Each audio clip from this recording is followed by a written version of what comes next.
kahin ko kageling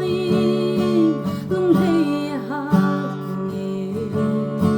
hasad na le boy na hohin ni tinne bonzinge ipan piding umlaw bangin lay di padap nge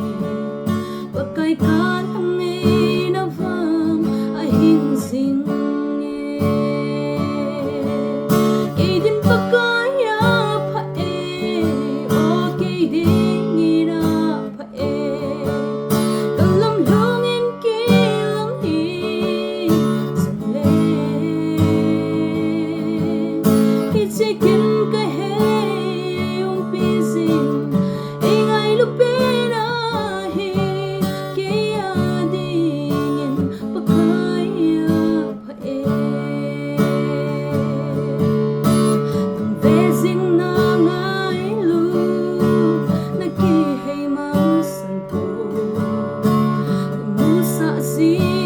na umpina na bolpi Jose Ingay luding ko'y maulaw Pakai kahin bele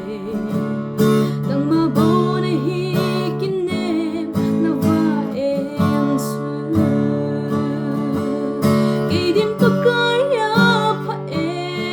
o Keidin aphae kalam lungin kilang hi sangle